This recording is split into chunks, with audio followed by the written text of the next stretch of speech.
आया हूँ तो इसका पता नहीं था वो।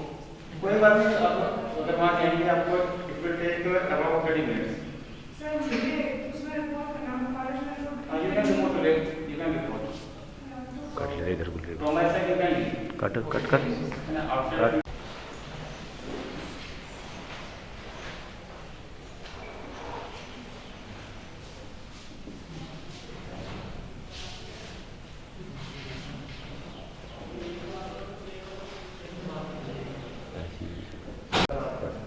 बताऊंगा अभी डिटेल में करना पड़ेगा ना। आगे मैं बताता चलूंगा, चिंता ना करें इसकी।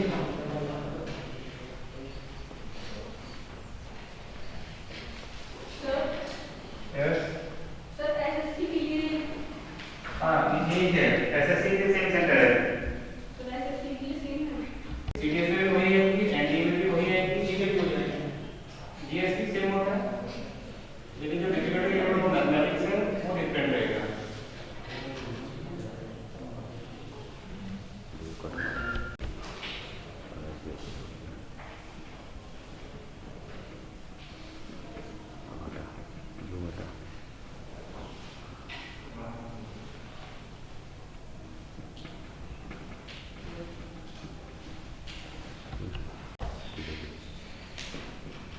कुछ चल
मैं बोलता चलूंगा तब आप लिख सकते हो, है ना।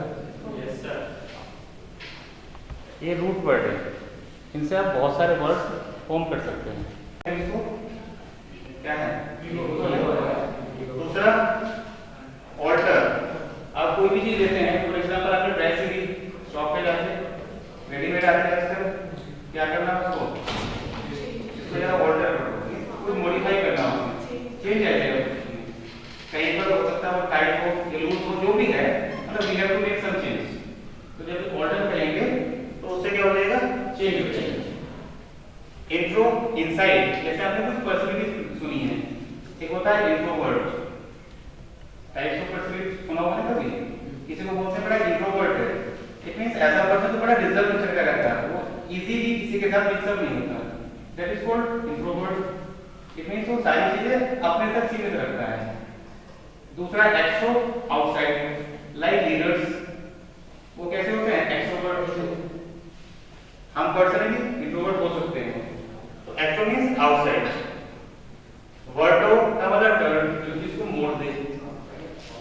एम्बी का मतलब बहुत, जैसे एक इंट्रोवर्ट हो गया, वो भी ऐसे नहीं माना जाता।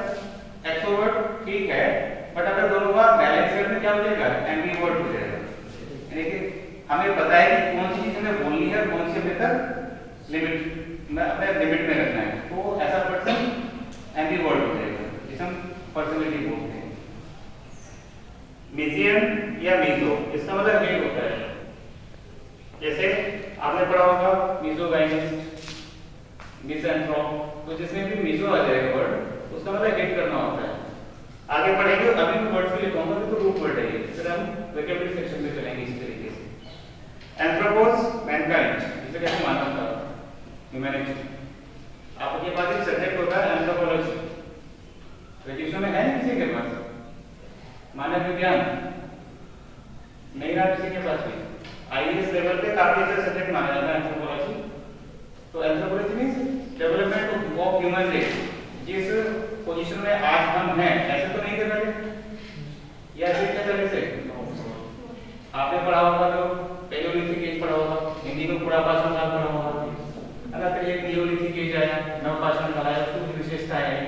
और इस तरह से मतलब जो डेवलपमेंट होता है वो एक ग्रेजुअल होता है, सडनली नहीं होता है।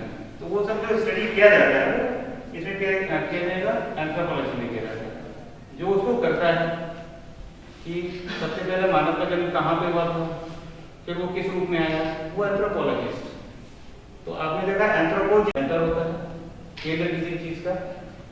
डेक्स्टर, ये चुने दोनों ही, डेक्स्टर और सिनिस्टर दोनों ही फ्रेंच वर्ड है। अगर आप देखेंगे आपके जो बैठे हम सब ज्यादातर कौन से हाथ से काम करते हैं? राइट हैंड से। तो means we are expert using right hand. और नॉर्मली ऐसा एक कंसेप्ट, उसी तरह से बॉश ये लेफ्ट हैंड है और ड्रॉइट राइट हैंड, ये भी राइट हैंड है। एक फ्रेंच का है, दूसरा लैटिन का वर्ड है, इतना डिफरेंस है। जैसे मैंने आपको नीचे भी बताया है, जो इंग्लिश है उसकी अपनी कोई ग्रामर नहीं है, बिल्कुल भी नहीं है। इंग्लिश, हिंदी एंड उर्दू ये तीनों कंटेम्परेरी लैंग्वेजेस हैं। जब हम हिस्ट्री ऑफ इंग्लिश लैंग्वेज पढ़ेंगे, वाज बॉर्न इन 1400, तो वहां से उसको फादर ऑफ इंग्लिश लैंग्वेज बोला जाता है। बिफोर दैट इंग्लैंड में भी जो एक क्लास है, रॉयल क्लास, उनकी जो लैंग्वेज होती थी वो फ्रेंच होती थी, इंग्लिश नहीं होती थी। और जो इंग्लिश लैंग्वेज थी it was of labour class. जैसे हमारे यहाँ पे हिंदी आजकल में हमारे की टूटी मोटी हिंदी बोला लेबर क्लास बोलेगा, उसमें इतना टाइम तक नहीं होता है। तो उसी तरह से इंग्लैंड में भी अप टू 1400 जो इंग्लिश लैंग्वेज थी वो वहाँ की लेबर क्लास थी। और जैसे सोशल आए उन्होंने उसको मॉडर्नाइज किया। हिंदी का भी आपने इतिहास पढ़ा होगा, तो खैर इसमें जाते हैं हम। मोनोस का मतलब आपने केमिस्ट्री तक पढ़ी होगी, उसमें एक रेडिक लेवल पढ़ा होगा। मोनो मींस वन, उसी के बेस पे आप आईयूपीएसी के हिसाब से उसको क्लासिफाई करते थे, उसका नाम क्या है, उसको एलिमेंट का बताते थे। तो सेम चीज है, आप तो केमिस्ट्री पढ़ रहे नहीं, वहाँ इंग्लिश की मदद से ही आपने केमिस्ट्री पढ़ी है। पॉली का मतलब मैन होता है, वहाँ पे क्या है मेल। और इस ये होता है सब सफिक्स, देखिए प्रीफिक्स समझिए, जब एक रूट वर्ड हो गया उससे पहले हमने लगाया, जैसे स्वागत एक वर्ड है, उससे पहले हम सु लगा दिया, सु स्वागत, ये प्रीफिक्स हो गया सु, ठीक है नहीं? तो इसी तरह से जो लास्ट में लगता है इस्ट, जैसे साइकोलॉजिस्ट, फिजिसिस्ट लगता है लास्ट में, तो कोई भी पर्सन होता है जो अपनी फील्ड का एक्सपर्ट होता है। ये चीजें समझ में आ गई? अब एक बार मैं इनको डब कर देता हूँ, फिर आगे चलते हैं।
आपने देखा वो वन वर्ड सब्स्टिट्यूशन है कि पूरा आपके यहाँ पे अब सुन रहे हो कहाँ है ना वन वर्ड उसको नाम सुन लीजिए फुल मिला के वोकैबुलरी बेस रहेंगे तो कोई भी भाषा है उसमें वोकैबुलरी बेस है पूरी सी ग्रामर होती है बाकी चीज वोकैबुलरी इसमें क्या है आप एक एक करके आप इसके आगे लिखना चाहिए नीति से जैसे हमें बताया कि जो डेक्स्टर है उसको भी माना जाए जो राइट हैंड हो गया और राइट हैंड से जो भी काम करते हैं अच्छा होगा उसमें हम स्किलफुल हैं जो डेक्स्टर से क्या हो गया उसका स्किलफुल स्किलफुल या एक्सपर्ट ऐसा लेके या एक्सपर्ट अगर आप किसी चीज में dexter select means you are expert in some field समझ गए हिंदी में से क्या बोलेंगे कुशल निपुण अगर आप हिंदी में लिखना है लिख सकते हो मुझे कोई प्रॉब्लम नहीं है वॉच ये लेफ्ट हैंड होता है पढ़ा था नहीं लेफ्ट हैंड इसका मतलब अगर हमारा किसी मामले में स्किलफुल नहीं है वो चीज क्या करेगी वॉच यानी कि ऑकवर्ड अभी आप देख रहे हो मैं लेफ्ट राइट हैंड से लिख रहा हूं अगर मैं इसे लिखना भी चाहूं तो आपको बड़ा ऑकवर्ड फील होगा जिस साथ आप काम करते हैं उसे अपोजिशन से काम करें तो कैसा फील होगा ऑकवर्ड अच्छा ठीक है दोनों तो लगते हैं आपको बट दोनों का मीनिंग डिफरेंट है जैसे मैंने बताया था जो इंसान है इस अर्थ सबसे पहले देखते हैं कि सबसे पहले जो मानव है वो कहां पर पैदा हुआ तो देखिए सपोज दैट अफ्रीका में सबसे पहला इंसान है ठीक है जितना भी हमने किया है वो डेवलपमेंट है लेकिन ये क्या है ग्रेजुअल डेवलपमेंट इज कॉल्ड अगर इससे पहले हम ग्रेजुअल वो लगा दें ग्रेजुअल तो ये इक्वल टू एवोल्यूशन हो जाएगा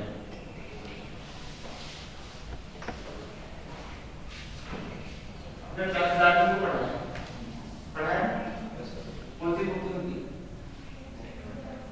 The origin of species. The origin of species. Yes. The origin of होता है रेस यहाँ पे 100 मीटर रेस 200 मीटर रेस एक मीनिंग दौड़ भी होता है रनिंग और एक नस्ल जैसे आर्य नस्ल अलग है मंगोल नस्ल अलग है आपने हिस्ट्री में पढ़ा होगा वो अलग जाति है मंगोल जाति तो उसका मीनिंग क्या होता है रेस उनका सबका अपना अपना एक एवोल्यूशन है कहां से पैदा हुआ ये सब डायनेस्टीज पढ़ते हैं अलग नेक्स्ट क्या है पोलॉजी है देखिए एक चीज में और आप आगे ऐड कर लें लोगोस लोगोस का होता है स्टडी क्या होता है स्टडी या साइंस लोगोस स्टडी या साइंस एंथ्रो क्या हो गया ह्यूमन से रिलेटेड हो गया लोगी या लोकेशन हो गया अध्ययन हो गया स्टडी हो गया इसमें इस्ट लगा दे मैंने इसको ऐसे कर दिया अब ये पर्सन हो गया a person who studies the evolution of human race वो पर्सन हो गया सब्जेक्ट एंथ्रोपोलॉजी हो गया खाली एंथ्रोपोस है वो केवल मानव जाति होगी अब ये गाइनोकोलॉजी देखिए गाइन वर्ड आ गया नहीं GYNE था तो मींस गायनेकोलॉजी में क्या होता है मेल और फीमेल ज्यादातर मामलों में सेम है बट कुछ सर्टेन डिपार्टमेंट है जहां पर दोनों अलग अलग है प्रेगनेंसी से लेकर प्रेगनेंसी की कंसीविंग से लेकर जो बच्चे का जन्म तक का है जो उस बारे में एक्सपर्ट होता है डॉक्टर उसे हम क्या बोलते हैं गायनेकोलॉजी आपने पढ़ा होगा जगह जगह हिंदी में लिखा रहता हमारे यहाँ महिला प्रसूति ऐसे लिखा था नहीं महिला प्रसूति इसका मतलब ये है जो भी एक्सपर्ट है डॉक्टर वो मैंने अभी बताया प्रेगनेंसी से लेकर चाइल्ड के बर्थ तक वो केवल उसी के रिलेटेड जो भी बीमारियां हैं जो भी कॉम्प्लिकेशंस आते हैं केवल उन्हीं को स्टडी करता है उन्हीं का ट्रीटमेंट को देगा इसके अलावा नहीं करेगा कुछ आपके लगे मेरे को बुखार होगा तो देख लो या चेस्ट में पेन है उसको नहीं देख सकते हो तो कौन हो गया ये साइंस में हम करते हैं स्टडी ऑफ मतलब जो आपकी विमेन प्रॉब्लम्स है मतलब from pregnancy to child birth वो सारा क्या हो जाएगा, साइंस हो जाएगी गायनेकोलॉजिस्ट।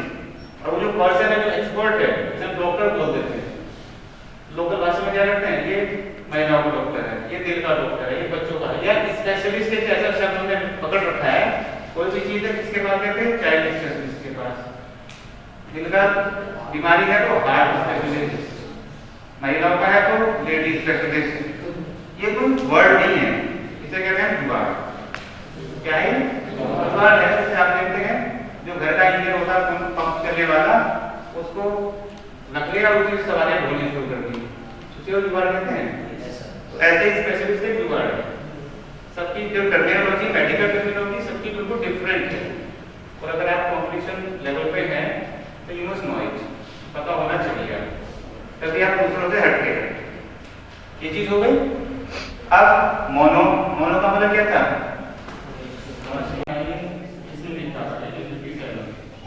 इसको कैसे करेक्ट करें, इंडिया मूवमेंट, इंडिया में मतलब शुरू हुआ था, फ्रीडम मूवमेंट शुरू हुआ था 1857। और सेम ईयर में, यहाँ तक मुझे याद आता है कि वो चांद काटने में, इसकी थीम क्या थी, एवोल्यूशन है ना। आपने जिराफ को देखा था, धीरे धीरे जो वेजिटेशन था वो मतलब ऊपर पहुंच गया। जो जिराफ थे उन्होंने क्या किया, जिन्होंने अपनी गर्दन को उठाई किया, ऊपर तक ले गए, गर्दन लंबी हो गई। वो कहते हैं तो मींस ऐसा तो नहीं है कि ओवरनाइट, रातों रात, उन्होंने सुना रातों रात। नहीं देख के निकल जाओ। नहीं आप तो यहाँ कौन आए थे, कौन सिटी वेस्टेड सर भी आते हैं, सर भी आते हैं। ठीक है, मैं लेक्चर है मुझे, मैं ऐसे देख लेती हूँ, राउंड ले लेती हूँ मैं। मगर आपको अभी आपके यहाँ पे कमी क्या है मुझे बताओ ना। कैमरा बता दो ना, स्टैंड इससे रिकॉर्डिंग होती है, और वही फिर आपका लैपटॉप में जुड़ जाएगा, वही से लाइव भी हो जाएगा, तो व्यू भी ठीक आएगा। अभी तो आपका लैपटॉप के कैमरे से चल रहा है। आप तो लैपटॉप के कैमरे, हाँ तो बहुत टेढ़ा टेढ़ा भी दिख रहा होगा। वो तो मैम जैसी सेटअप, और उससे मैम फिर क्लास के बच्चों का भी आ जाएगा, तो तुम्हें जो लेक्चर को फोकस करना, लेक्चर में बच्चों का तो लेक्चर का फोकस करना, लेक्चर फोकस होगा। आज तो 5 लैपटॉप इमीडिएटली आ जाएंगे। यहाँ पे एक तो बोर्ड लगेगा बाहर,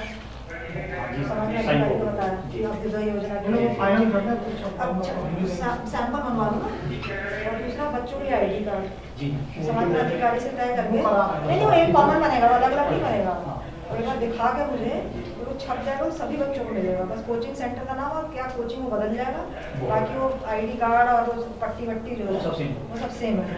जैसे पहचान में रहे कि बच्चे अभ्युदय हो गया, हमारा अभ्युदय कोचिंग होती है, और बाहर बोर्ड उसका जो कलर स्कीम है ना हमारा लखनऊ वाला, उसी कलर स्कीम में बोर्ड बनेगा। हाँ वही कलर स्कीम जो है उसी कलर स्कीम बनेगा। इसको बात करके ना मैं मुझे मिलेगा मेरठ कर लो कॉलेज में, समय कर लेना बताती हूँ बोर्ड चलो भैया। Of having many husbands at a time। जैसे मैंने अभी बताया था आपको कि महाभारत में जो द्रौपदी थी, she had 5 husbands। तो दोनों में डिफरेंस पता चलता है ना। बोली का मतलब मैनी है, सिंपल सी बात है। गाय है तो वाइफ और एंट्री है तो हस्बैंड।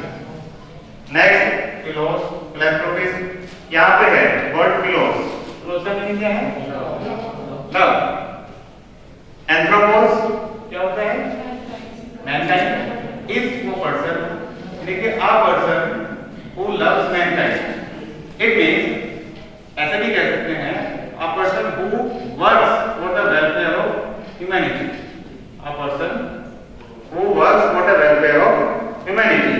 क्या हो जाएगा वो, philanthropist। इसका उल्टा ले सकते हैं मिसैंथ्रोपिस्ट, ये philanthropist हो गया। ऐसे थे आपने देखा होगा हमारी जो संस्कृति रही है शुरू से ही, जो हमारे ऋषि मुनि रहे हैं बहुत हार्ड लाइफ स्पेंड करते हैं, होता है नहीं, जंगलों में रहना, सारी व्यवस्था वहीं पर करना। A person who leads an austere life, Positive means कठोर, vigorous, hard. A person, लिख लीजिए साहब, who leads and austere. देखिए ये भी एक वर्ड है, आपको कई बार ऐसा सुनोगे, मीनिंग नहीं पता ना, सबसे ज्यादा मीनिंग इसका हार्ड है, हार्ड या vigorous, RIGOROUS, vigorous, लाइक इसे हिंदी में बोलते हैं तपस्वी। अब तपस्या का मुश्किल काम है ना, अच्छा नाम तो नहीं है। तो ascetic, a person who leads an austere life, अर्थात who leads a hard life। आप बिना जैसे हम लोग हैं, आजकल फोन है, सारी चीजें हमारे पास है, थोड़ी देर के लिए सोचते ना तो लाइफ है ना, हमारे पास हमारा मोबाइल है ना, फ्रिज है ना, टीवी है, कैसे लाइफ लगेगी?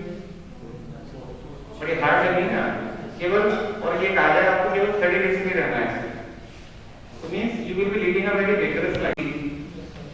पूरी होती नहीं पूरी आगे जाना मार्केट बंद। उन्होंने क्या किया, जो पल्सेस हैं, दूसरी चीजें हैं हमारी डेली लाइफ की, उनके रेट्स अपने आप ही बढ़ा दिए। वो कैसे पर्सन रहे? इगोइस्ट, सेल्फ सेंटर्ड, ठीक है, सेल्फ सेंटर्ड। ऐसा पर्सन जो हर परिस्थिति में, मतलब अपने आप में एक ये बहुत बड़ा चैलेंज है पूरे देश के सामने, वर्ल्ड के सामने कहना चाहिए। और उसने क्या किया, अपना फायदा देखना शुरू कर दिया कुछ लोगों ने। तो जो अपना ही फायदा देखता हर परिस्थिति में, in every condition, that is called, that person is called egoist. दूसरा है इगोटिस्ट। हर व्यक्ति अपनी लाइफ में कुछ ना कुछ अचीवमेंट्स करता नहीं करता। और जैसे ये सब के लिए 2 बच्चे हैं, इन्होंने इसकी तीसरी तारीख में शुरू कर दी, इसने फर्स्ट अटेम्प्ट में एनडीए क्रैक कर दिया। अब इसकी बिलीफ को हार्ट फील हुआ, यार लेकिन मेरी बात नहीं कर रहा, तो ये क्या करेगा, इसकी तारीफ सुनना पसंद नहीं करेगा, और फिर उसने मुझसे बड़ा काम कर दिया, तुम मेरी सुन ले, तुम मेरी सुनना, मैंने कैसे भले ही इसके अचीवमेंट इसके बराबर नहीं है, लेकिन फिर भी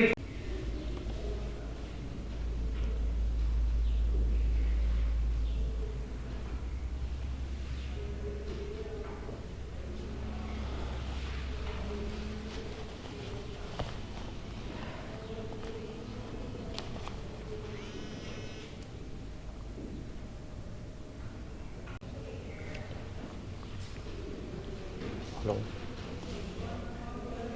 हेलो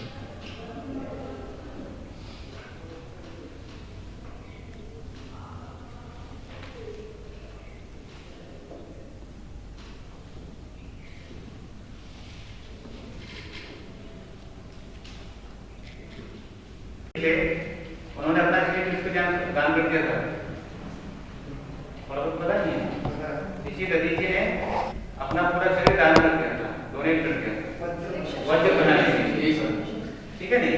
तो कैसे व्यक्ति थे? ऑल्ट्रुइस्ट। कैसे व्यक्ति थे? आप एम हटा दीजिए, ऑल्ट्रुइस्ट करो,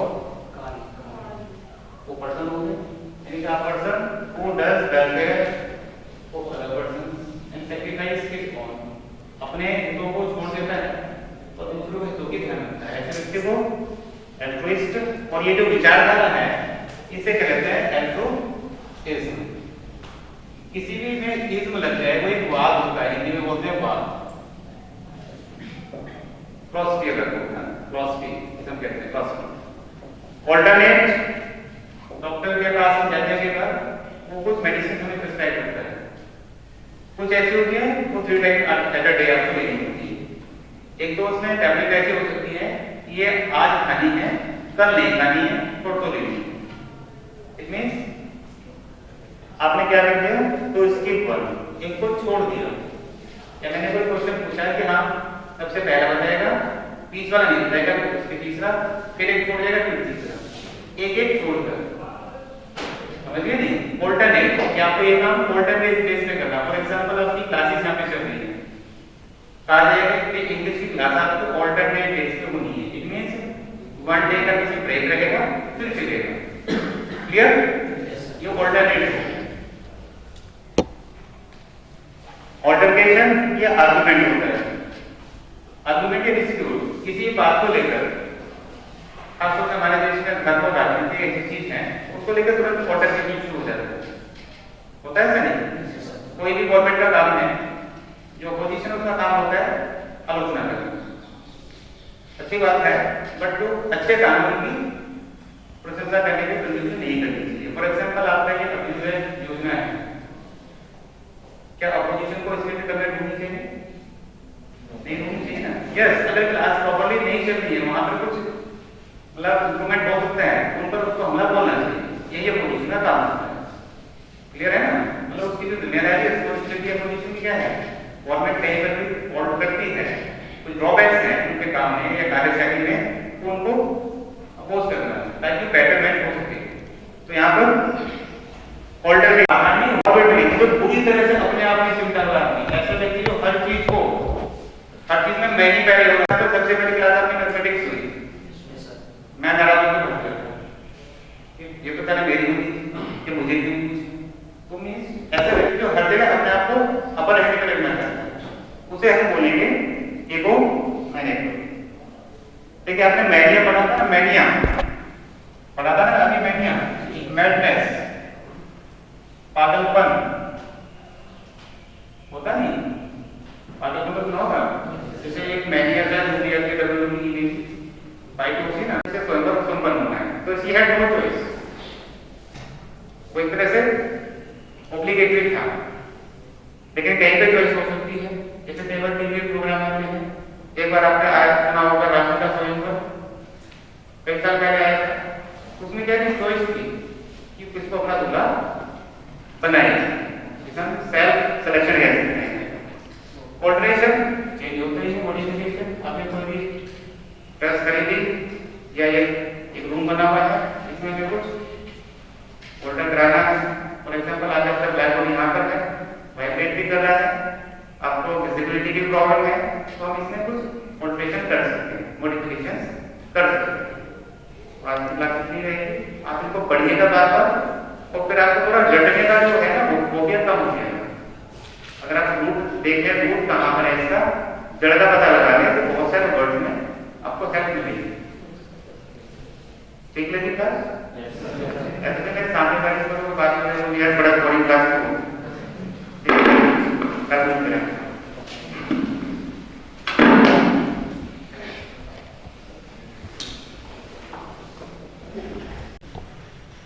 आज आपका एनडी क्लासेस का पहला दिन है, आपको ये जो भी गवर्नमेंट ने सुविधा उपलब्ध कराई है, आप उसका लाभ उठाइए और अपने सपनों को पूरा कीजिए। और कंटिन्यू कीजिए, जो भी आपको यहाँ पढ़ाया जाएगा, संभवतः कोशिश यही की जाएगी कि आपका सभी का सिलेक्शन एनडीए में हो। और इसी के साथ आज हम केमिस्ट्री के टॉपिक शुरू करेंगे, उसमें एटॉमिक स्ट्रक्चर से शुरू करेंगे। और एनडीए के एग्जाम में कम से कम 2 से 3 क्वेश्चन इस टॉपिक से आएंगे आपको 100%। 2 से 3 क्वेश्चन आपको इस टॉपिक से मिलेंगे, एटॉमिक स्ट्रक्चर से। यहाँ पर सभी एनडीए के हैं, सीनियर्स के भी स्टूडेंट्स, सीधे तो केमिस्ट्री शायद है नहीं है ना? केमिस्ट्री सीधे 3-4 क्वेश्चन आते हैं जीएस में, वो जनरल हाँ जनरल साइंस होगी, एनडीए में है मेन। तो एटॉमिक स्ट्रक्चर में सबसे पहले तो आपको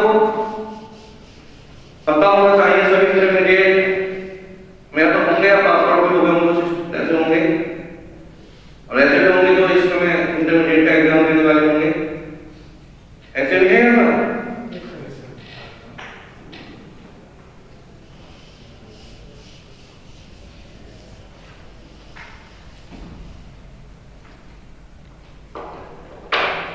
तो देखिए एटम है एटम सबसे स्मॉलेस्ट पार्टिकल है जो जितने भी एलिमेंट्स हैं उनकी केमिकल इक्वेशन में भाग देते हैं। सबसे स्मॉलेस्ट पार्टिकल और जो सभी एलिमेंट्स की जो केमिकल इक्वेशन होंगी सभी में पार्टिसिपेट लेगा, सभी में भाग लेगा, उसी को हम एटम कहते हैं। और इस एटम के बाद जो इस चैप्टर में शुरू होती है स्ट्रक्चर, एटॉमिक स्ट्रक्चर में वो आता है सबसे पहला इसमें मेन टॉपिक है वो आता है जिसके ऊपर कहेंगे में कुछ पूछे हुए हैं और आगे भी पूछे जाएंगे ऑर्बिटल्स। ऑर्बिटल्स जो एटम्स होते हैं एलिमेंट्स, उस एलिमेंट्स के न्यूक्लियस के चारों ओर एक ग्राउंड शेल होती है जिसे हम शेल कोश, इन्हें हम के एल एम एन से डिनोट करते हैं। और इसके ऊपर पीछे 3 या 4 साल करने के बाद एक क्वेश्चन इंडिया पूछा गया था कि एल सेल में मैक्सिमम कितने इलेक्ट्रॉन होते हैं, मैक्सिमम। तो किसी भी सेल में मैक्सिमम इलेक्ट्रॉन निकालना बहुत आसान फॉर्मूला होता है, आप सभी को मैक्सिमम बच्चों को याद नहीं होगा। क्या होता है 2n स्क्वायर, 2n स्क्वायर। के सेल के लिए n की वैल्यू 1 होती है, l के लिए 2 होती है, m के लिए 3 होती है और l के लिए 4 होती है।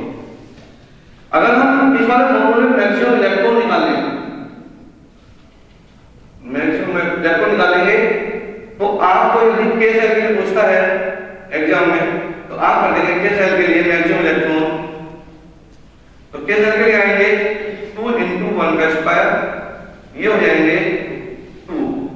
और आपसे पूछता है n सेल के लिए तो आप n के कितने निकालेंगे 2 × 4 का स्क्वायर, कितने हो जाएंगे 2 × 16 32। ये है मैक्सिमम इलेक्ट्रॉन। किसी भी सेल में हम मैक्सिमम इलेक्ट्रॉन निकाल सकते हैं 12 स्क्वायर से। और इसके अलावा एक क्वेश्चन और भी पूछा जाता है जनरली किसी भी कंपटीशन जो कैरेक्टर में बेस्ड है उनमें क्वेश्चन आता है कि node, what is node, node क्या है और किसी सेल में कितने नोड होंगे, ये क्वेश्चन भी पूछा गया है और आगे भी इसके रिपीट होने के चांसेस हैं। देखिए नोड क्या है, नोड क्या होता है न्यूक्लियस के चारों का वह एरिया जहां पर कोई भी इलेक्ट्रॉन नहीं मिलेगा, आपको इलेक्ट्रॉन बिल्कुल नहीं मिलेगा, उसकी प्रोबेबिलिटी 0 होगी, उसे बोलते हैं नोड। और नोड की जो नंबर ऑफ नोड निकालते हैं हम, नंबर ऑफ नोड निकालने का एक फॉर्मूला है, जो भी n होगा हमेशा उससे एक कम होगा, n-1। आपसे कहा जाए कि n सेल के लिए पूछा है इसमें नोड कितने होंगे, n सेल में कितने नोड होते हैं, तो आपको पता होना चाहिए n सेल के लिए n की वैल्यू कितनी होती है 2 होती है, तो नोड कितने आएंगे इसमें 1। और आपसे कहा है के सेल में कितने नोड होंगे, 4 ऑप्शन होते हैं उसमें कि 0 1 2 3, तो आपको ऑप्शन क्या होना चाहिए 3। के सेल में कितने होंगे,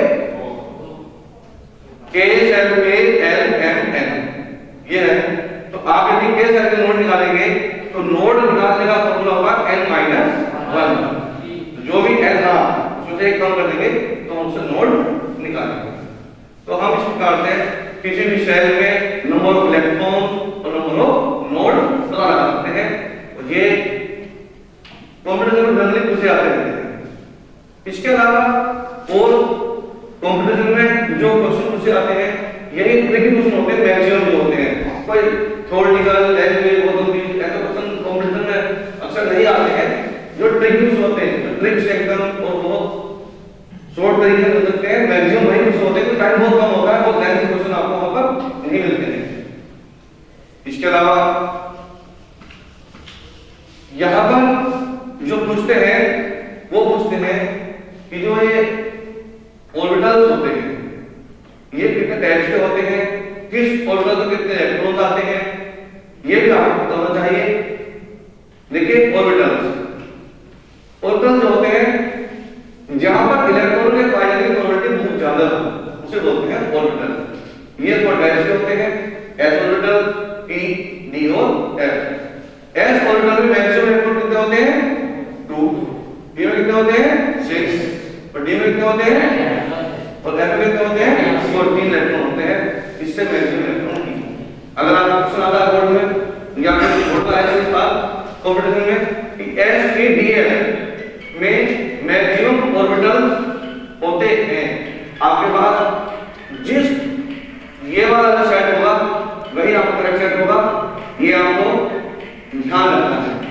कभी कभी पूछ लेते हैं वहां पर कंपटीशन में कि S ऑर्बिटल जो है ये वाला S और नियरेस्ट जो न्यूक्लियस के नियरेस्ट ऑर्बिटल होते हैं वो कौन सा होता है, तो उसकी शेप कैसी है? इसमें जीरो क्यों नहीं है?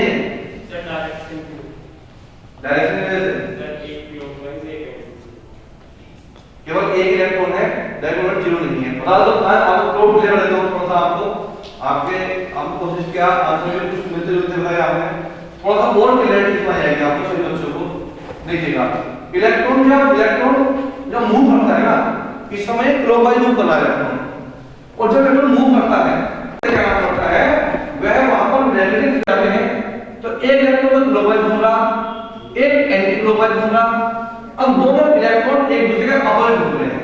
जितना एक इलेक्ट्रॉन मैग्नेटिक फील्ड बना रहा है, दूसरा का अपोजिट घूमने वाला समाप्त होता है इसका। इसलिए अब इसका मैग्नेटिक मोमेंट भी और इसका जो है किसका तैयार आएगा, बोलो सही आंसर बोला है, सुनना आयरन का होगा, क्योंकि आयरन का एटॉमिक नंबर 26 है। चारों में कौन सा एलिमेंट ऐसा है जो ट्रांजिशन एलिमेंट नहीं है? जिंक ट्रांजिशन एलिमेंट नहीं है और डी ब्लॉक एलिमेंट है। जबकि हमें पता है कि डी ब्लॉक के एलिमेंट्स को ट्रांजिशन एलिमेंट कहते हैं।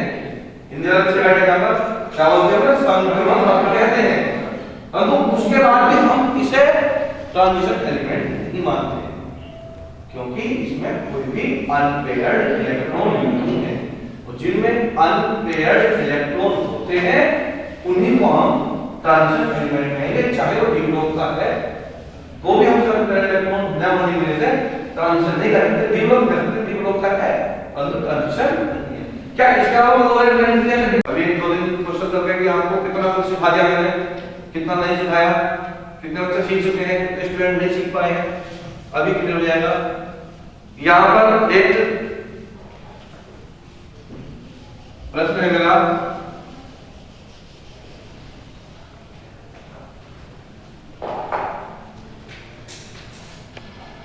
क्रोमियम,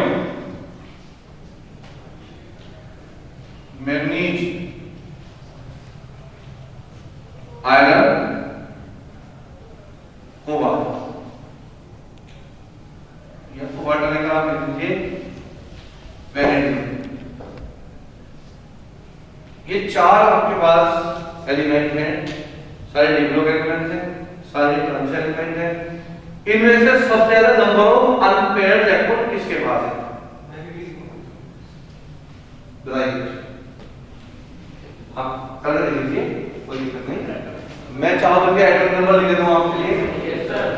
हाँ इसकी तो सबसे ज्यादा जरूरत है, एटॉमिक नंबर ही याद करने के बता दो। और जब तक एटॉमिक नंबर याद नहीं होंगे ना, तब तक आपको इस चैप्टर से, इस टॉपिक से कुछ हासिल नहीं होने वाला। चलो बताइए ना आप लोग, इन चारों में सबसे ज्यादा अनपेयर्ड इलेक्ट्रॉन किसके पास है?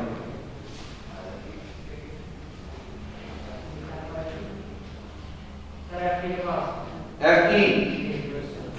और बोलिएगा किसके पास अनपेयर्ड इलेक्ट्रॉन सबसे ज्यादा है? वैनेडियम। अभी 2 आंसर मेरे पास आए हैं, किसका सही है अभी आपको पता चल जाएगा। अभी 10 में से कोई नहीं बोला वैनेडियम।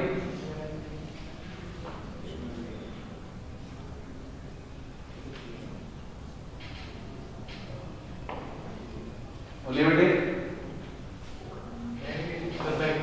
मैग्नीज। गैस कौन सा है यहाँ? से आंसर मैक्सिमम से मैग्नीज ही बोल रहे हैं। सही आंसर। कितने हैं मैग्नीज में? कितने इलेक्ट्रॉन है? 5 नंबर ऑफ अनपेयर्ड नंबर 5 है। ये जो आपका आंसर दिया मैग्नीज, ये रॉन्ग आंसर।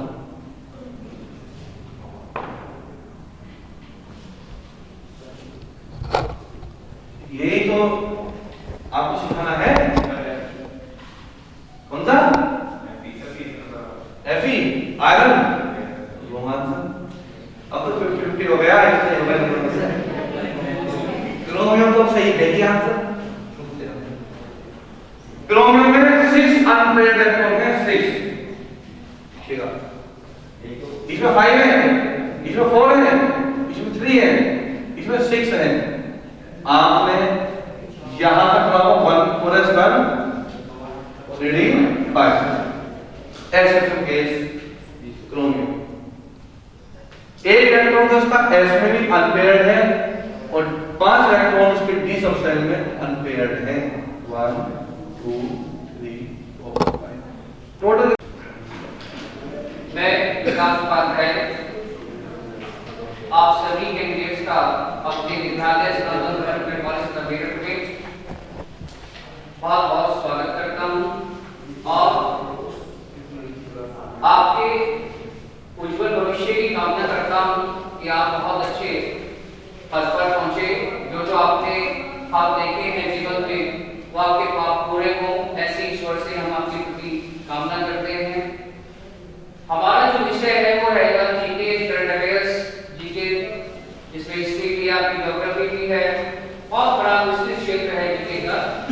तो उसमें आपके लिए चुनिंदा अच्छे टॉपिक्स, अच्छे फूल चुन के लाएंगे जो आपको आगे बढ़ाएंगे, आपको आगे भेजेंगे। क्योंकि आज हमने बात की कि बहुत सारे स्टूडेंट्स छुट्टी पर हैं और कल से सभी आ जाएंगे, तो लिखित में हम कल से ही कराएंगे, आपका ऑर्डर में आपको बता दूं, ठीक है? क्योंकि आप बहुत देर से बैठे हुए लिखित का काम करते आ रहे हैं, लिखने का काम कर रहे हैं, ठीक है? देखिए लेटेस्ट जैसे कि अभी 1 फरवरी गया, 1 फरवरी 2021, ठीक है? सभी को पता है कि इस दिन क्या हुआ है, इस दिन हमारा बजट पेश हुआ और भारत के इतिहास में पहली बार ऐसा हुआ है कि ये बजट पेपरलेस हुआ है, टैबलेट के माध्यम से इस बजट को पेश किया गया है ना? बहुत सारी स्कीम सरकार के द्वारा बनाई गई है, केंद्र सरकार के द्वारा, राज्य सरकारों के द्वारा बनाई गई है। उस पर अमल करना तो क्या-क्या योजनाएं हैं, देखिए वो क्या-क्या योजनाएं बनाई गई हैं, कितना उस पर राशि लगाई जाएगी, सब चीजें आपको याद करना पड़ेगा और ध्यान से पढ़ना है इसको। अभी 14 फरवरी आपने सुना होगा 2021 गया है, ये एक ब्लैक डे के रूप में हम लोग मनाते हैं। क्यों? क्योंकि इस दिन पुलवामा का अटैक हुआ, किस पर? सीआरपीएफ के 40 जवान हमारे शहीद हुए, इसमें 2 और भी अन्य थे, 43 हुए हैं, लेकिन सीआरपीएफ के जो हमारे जवान शहीद हुए हैं वो 40 हुए हैं, ठीक है? तो इस तरह से आपके करंट में, आपके हिस्ट्री में जो भी अच्छे क्वेश्चंस होंगे वो आपके लिए हम कोशिश करेंगे अच्छे से अच्छा लेकर आपके सामने आएंगे, ताकि आप की जो कामना है, आपने जो सोचा है वो जल्द से जल्द पूरा हो। और जैसे कि जनरल स्टडी में मैं आपसे पूछ लेता हूँ कि जैसे कि वैली ऑफ फ्लावर्स कहाँ है, तो सभी नहीं जानते हैं कि वैली ऑफ फ्लावर्स कहाँ है। कुछ जानते हैं, यहाँ से जवाब आया है कि उत्तराखंड में है। उत्तराखंड के कौन से जिले में है? चमोली में है, जहाँ अभी एक और घटना घटी है, आपको पता होगा चमोली में क्या हुआ है, ग्लेशियर फटा है, वहां ने घटना घटी जिससे बहुत ज्यादा तबाही वहां पर आई है। बहुत अच्छी बात है कि आप लोग जो हैं जुड़े हुए हैं करने से। और जैसे कि अगर आपसे पूछे कि हमारा जो उत्तर प्रदेश है, अर्जुन का तीर होता है और 2 मछलियां। बहुत सुंदर, बहुत अच्छा बात है बताई है उन्होंने कि एक व्रत होता है। इसके लिए हम मुख्यमंत्री जी हमारे आदरणीय श्री योगी आदित्यनाथ जी को बहुत बहुत धन्यवाद देते हैं कि उन्होंने इन गरीब बच्चों के लिए निःशुल्क कोचिंग की व्यवस्था की है। अब जैसे कि मैं और आज देखिए मैं आपको कुछ पढ़ा नहीं रहा, आपको जनरली मैं आपको क्वेश्चंस बता रहा हूँ, आपसे रूबरू हो रहे हैं, आपसे जानने का मौका मिल रहा है, आपसे कुछ पूछने का मौका मिल रहा है। मुझे कुछ बताने का मौका मिल रहा है आप लोगों को, ठीक है। अब जैसे बात करते हैं मेरठ में ही है, तो 1857 की क्रांति कहां से शुरू हुई है? मेरठ से हुई है। कहां स्थान से शुरू हुई है? कौन से स्थान से शुरू हुई है मेरठ के? बताइए। यस यस, काली पलटन जो मंदिर है, जिसे क्या योग और नाथ मंदिर जो कहते हैं, यहां से स्टार्ट हुआ 1857 क्रांति। तो ये तो क्रांति धरा है मेरठ, ये मेरठ आपकी क्रांति धरा है। तो स्टार्टिंग यहां से हुई 1857 से क्रांति की, और कौन सी तारीख में हुई ये भी ध्यान रखने वाली बात है, ठीक है। अब और लेते हैं क्वेश्चंस ऐसे। आप ये बताइए कि भारत के जो हमारे नरेंद्र मोदी जी प्रधानमंत्री हैं, ये कौन से नंबर के प्रधानमंत्री हैं? यस 15 और 14 और यस शाबाश, और बताएं। ये देखिए आपके जवाब में भी थोड़ा सा अलग एक फर्क आ रहा है, कोई बता रहा है 14, कोई बता रहा है 15, तो कंफर्म नहीं है क्या है। अगर सूची देंगे तो 17वें हैं, क्या है हमारे 17वें 17। प्रधानमंत्री कौन है? श्री नरेंद्र मोदी जी, ठीक है। ऐसे हमारे देश के उपराष्ट्रपति का नाम बताएं। ये कौन से नंबर के उपराष्ट्रपति हैं? बिल्कुल सही जवाब दिया आपने, 13वें नंबर के हमारे उपराष्ट्रपति हैं श्री M.K. वेंकैया नायडू, बिल्कुल सही जवाब। तो थोड़ा सा अलग लग रहा है ना आपको, भाई आपने मेरा सब्जेक्ट इंग्लिश भी, आपने इंग्लिश भी पढ़ा है, आपने केमिस्ट्री भी पढ़ा है ना, तो जीके पढ़ रहे थोड़ा अलग लग रहा है ना। और क्वेश्चन बात करते हैं थोड़ा सा क्या और बताएं। जैसे कि हमारा राष्ट्रीय प्रतीक क्या होता है? भारत का राष्ट्रीय प्रतीक क्या है? राष्ट्रीय प्रतीक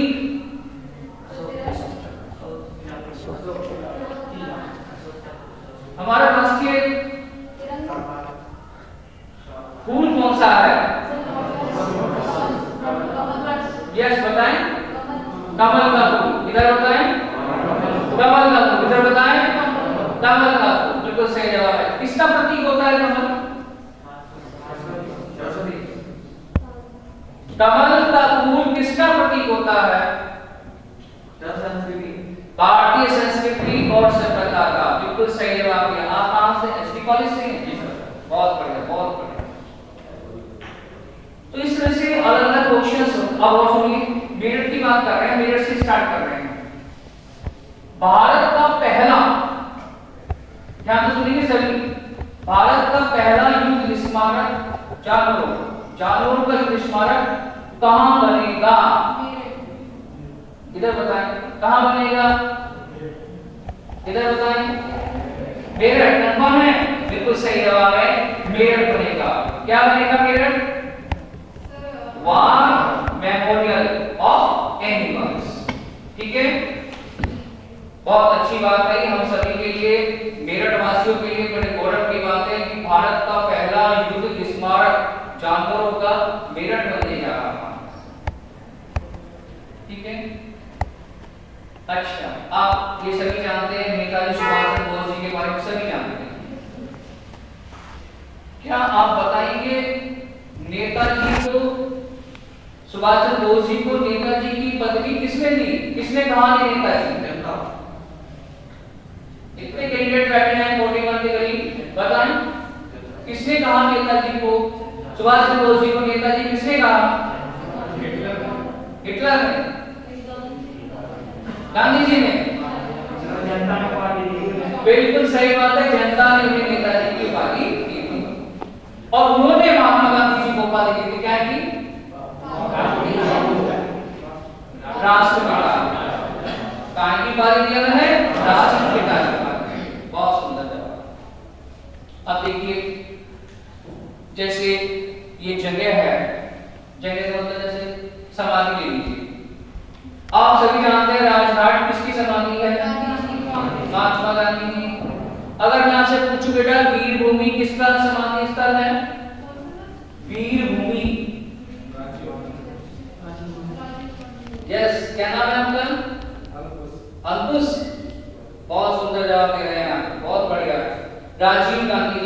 जवाब दिया है उन्होंने श्री राजीव गांधी जी का समाधि स्थल है वहां वीर भूमि की दिल्ली में।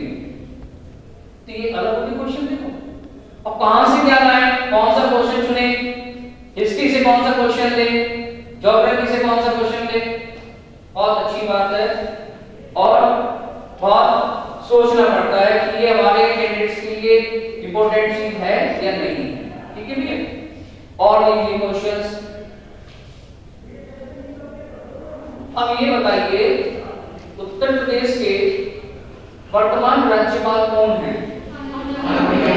ये पहले कहां के राज्यपाल थी? मध्य प्रदेश की, बिल्कुल सही जवाब। उससे पहले यस सर, उससे पहले यस बेटे कोई इशू, कोई प्रॉब्लम सेटिस्फाई है आप लोग रूप से हैं? चलिए देखिए एक दो चीज। हाँ बताइए सर। थोड़ा दूर से ब्लॉग करते हैं सर, डेली क्लास नहीं कर पाएंगे। कहाँ से आते हैं? सब लोग लाना सर। ये कहाँ है? सर श्याम श्यामा बुलंदशहर के पास। जी। तो आपका अगर कोई ऐसी इशू आता है तो आप जो है ना उसको ऑनलाइन की व्यवस्था है जी। ठीक, वेबसाइट हम आप लोग पे लिंक पे भी दे देंगे मैसेज के माध्यम से भी। वेबसाइट में सारी चीज सिस्टमाइज किया है और आपको डेली फीडबैक देना है, ठीक। अभी व्यवस्था हम इसकी कर देंगे बहुत जल्दी।